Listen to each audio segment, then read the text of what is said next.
You want to support Roland Martin Unfiltered? Be sure to join our Bring the Funk fan club. Every dollar that you give to us supports our daily digital show. There's only one daily digital show out here that keeps it black and keep it real as Roland Martin Unfiltered. Support the Roland Martin Unfiltered daily digital show by going to RolandMartinUnfiltered.com. You can make this possible. This bill is really important because what the Democrats want to do is they want to ensure that three things took place. First of all, you had the outlawing of chokeholds, no-knock warrants. Then also you had, of course, getting rid of qualified immunity. That is something that they did not want in the Senate bill. You had Tim Scott, who made it perfectly clear that that was not going to be the case. Well, that's why you sort of had this back and forth going on. So we're trying to sit here, and so we're having just some slight issues here. Okay, so let me see if I can get this going now, folks. And so just give me 1 second, pulling this up. Here is Ayanna Presley of Massachusetts. Go to her first. That has been robbed of a child. On behalf of every family member that has been forced to see their loved one lynched on national television, driving while black, jogging while black, sleeping while black, we have been criminalized for the very way we show up in the world.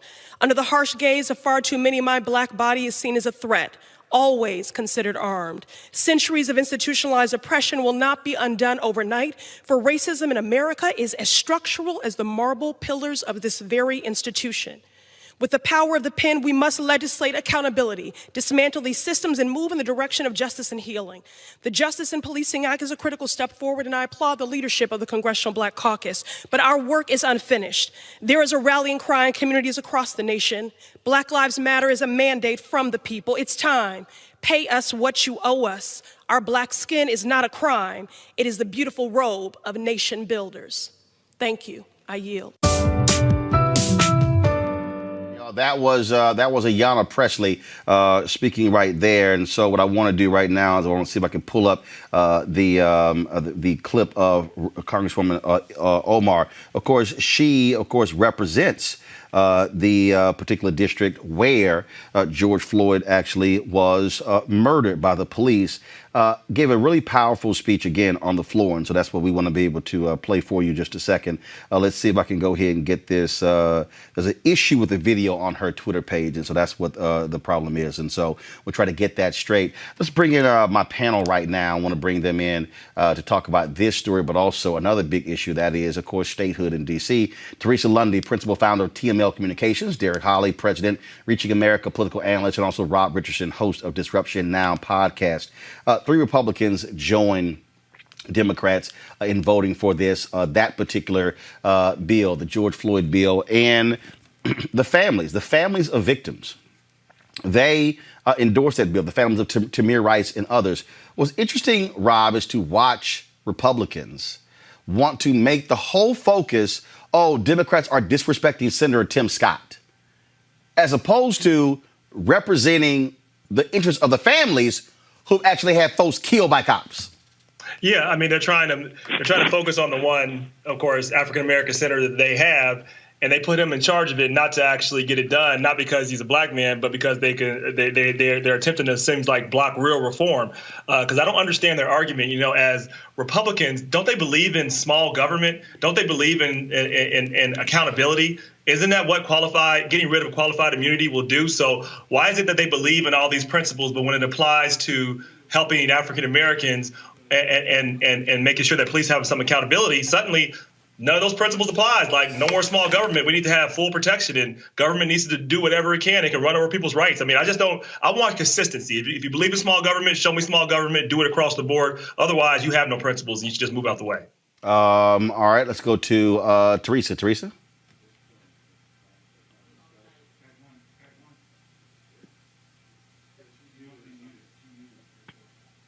Teresa, I think you're on mute.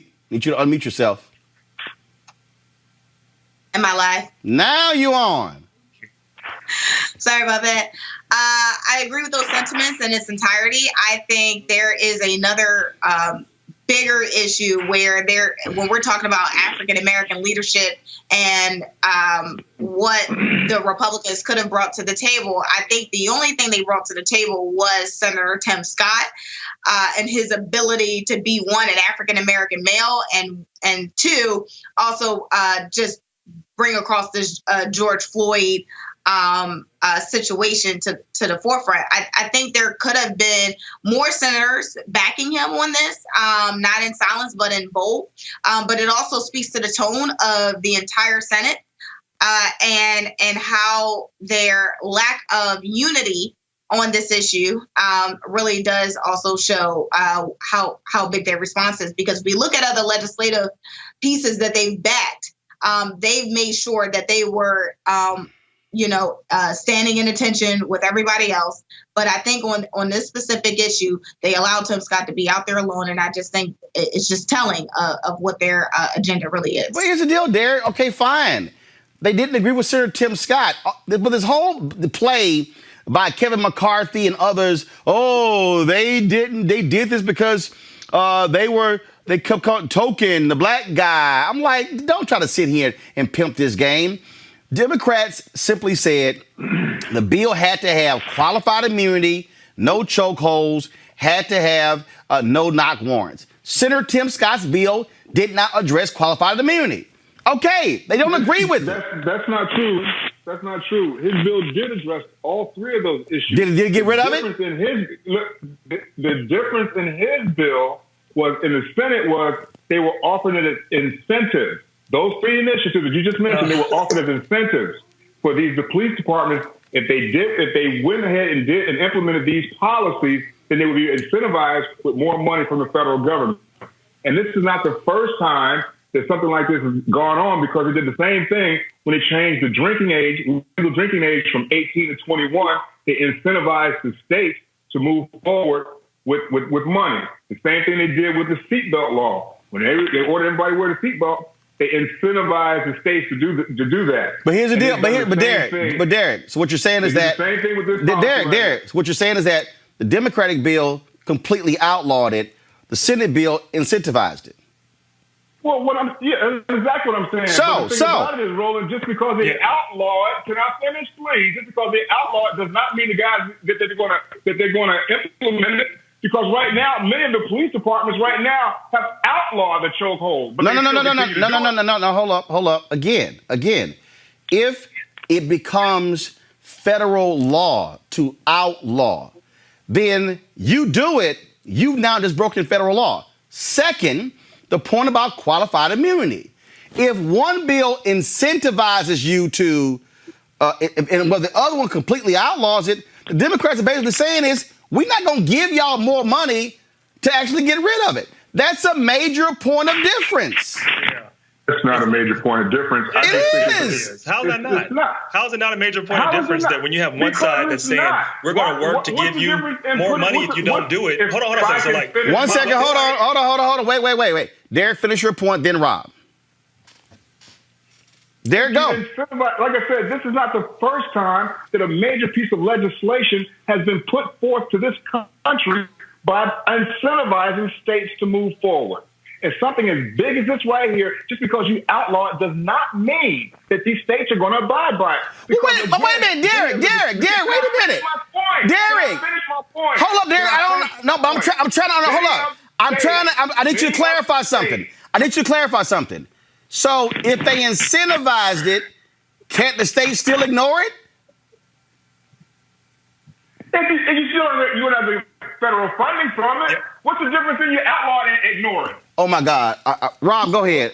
Okay, wait. So Derek, we have had a time when we've done this with policing. It was a 1994 crime bill, and it's a disaster. Incentivizing the policing does not work. It has deadly results. You need to this is not hard. Outlaw chokeholds. Why is that difficult? Outlaw the fact that if you Derek, he let you finish. Let him finish. Rob, go. Yeah, if you go and you're an officer and you act recklessly like that officer who killed George Floyd, and you somehow are allowed to get off criminally, you should be sued. You should lose your house. I don't care. You took away somebody's life. Why is anybody defending that? Why is that okay? Like, there's no incentivizing out of that. We need to stop people from murdering people and hold them responsible. Period. End of sentence. All right, Derek. Okay, Derek, go ahead. Defending it. I'm not defending it, and I don't think anybody is defending that type of behavior. No one's defending that. At the same time, we're trying to figure out how we move forward to get this piece of legislation passed so that it can protect black people. I want to bring in Ben Crump right now, Attorney Ben Crump. And Ben, say it again. Mark is on. Okay, all right. I'm sorry. I was texting Ben, and he said he was going to be calling in. The thing that I need to deal with on this here, Teresa, and I hear Derek on it, but here's the deal. If you're the Democrats, why should I accept less than? If the House bill outlaws chokeholds, outlaws no-knock warrants, and gets rid of qualified immunity, why do I have to accept Senator Simscott's version? That's the whole point. The House can pass whatever the House wants to pass. The Senate can pass whatever they want to pass. Then they go to conference committee, and there they work it out. We shouldn't accept, as a Democrat, we shouldn't accept less than what we're due. And it's interesting that we can't get it done on the federal level, but statewide here in Pennsylvania, on Wednesday, we were able to, and this is a Republican ran Senate, we're able to ban the use of chokeholds on an officer's effort to detain an individual. And it will require every municipal police department to adopt the use of force policy, publish that policy for the public, and train its officers to that standard. And again, so we've been putting, even locally, I think states are doing it, is putting local reforms together and making sure that in the state that they're actually implemented, because we're still having these issues federally that we just can't get it together. So I think everybody is taking, an intricate appeal on their own government locally, and I think unfortunately, we have to continue to do this because who knows if this is going to be a federal mandate. Yeah, because you need to, and like incentivization, that's not going to work to incentivize. We need to change the culture of policing, period. It has to change, and that only comes through accountability. And you're not going to incentivize the FOP to change their culture. You're only going to do that through accountability. When you can no longer get away with murdering somebody just because you're a police officer, when you can no longer just say, I fear for my life despite the evidence, despite the circumstances, when that's no longer the case, you will see a change. I may not be able to stop somebody from lynching me and feeling that way about it, but I can make it illegal and make it harder, just like Dr. Martin Luther King said. This needs to be harder. Right now, Derek, you said everybody agrees with this. No, everybody doesn't, because they're allowing an environment where this can be in power, where the culture where it's acceptable, and incentivizing is not going to work. And so I want to take the politics out of it. I don't care if they're Democrats or Republican. I want these people to value my life. It's not a political issue to me. This is about humanity, period. This is real simple for me, Derek. I agree with you on that, but I also agree with what Teresa said. Teresa said earlier, just now, she just said that in Pennsylvania, like Pennsylvania and many states, they've already outlawed the chokehold in these different. But these guys, these police departments, they haven't implemented the policies. And I agree with Rob, what he said. It's about our lives right now. And both Democrats and Republicans need to put the D's and the R's aside and get this done. Well, again, this is real simple. The House has passed their bill. The Senate, all Mitch McConnell has to do is call that bill up for consideration, or you know what? Go back to the drawing board with Senator Tim Scott and negotiate a new bill. There's nothing that says you can't negotiate a new bill. Simple as that. So all this drama from the Republicans is like, look, the Democrats passed a bill to fix the Voting Rights Act after the Supreme Court gutted it. It's still sitting on Mitch McConnell's desk. So all this back full, look, I don't want to hear it. Bottom line is here. Okay, they can whine and they complain. They said this about Senator Tim Scott. He's a great man. He's experienced these issues as well. Fine. Sit down and hammer out a damn bill. Like I said, for everybody who's watching me, I want to explain to y'all again how the process works. The House passes their bill. The Senate can pass their own bill. And then what they then do is they then sit down in a conference committee and they hash out their differences. And if they come up with a new bill that they can agree on, then the House votes again on the new bill. Then the Senate votes again on the new bill. And if it passes both, it goes to the president for signature. That's the process. So all this whining yesterday, why won't y'all debate in public? Why wouldn't you debate it in the Senate Judiciary Committee? That's the point of having a committee.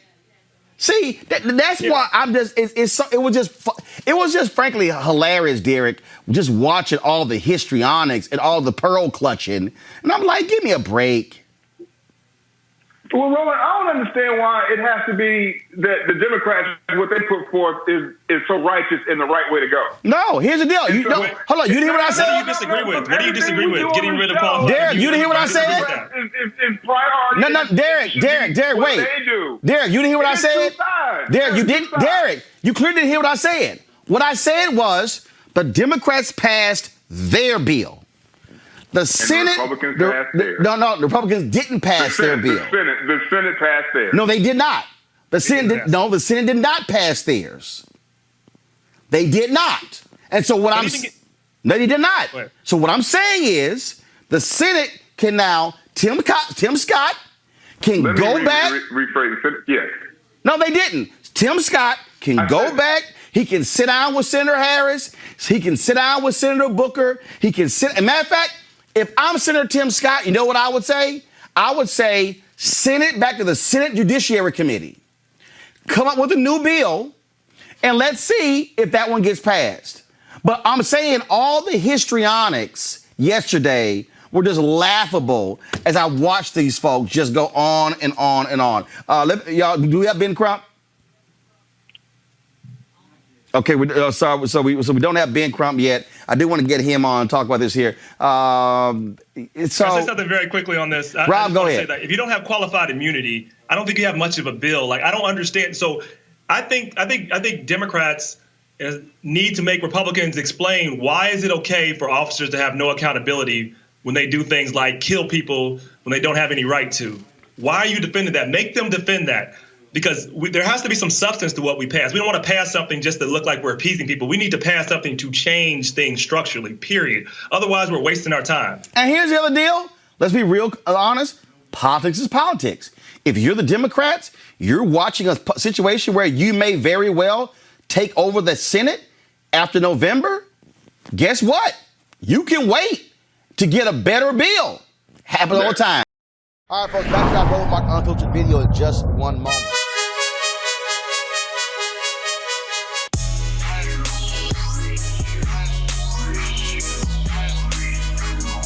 All right, fam, the folks at Ceek.com, founded by Mary Spio, a sister, of course. She is the inventor, the creator of these devices, this virtual reality headset right here. You saw it in the video there. And also the 360-degree 4D headphones.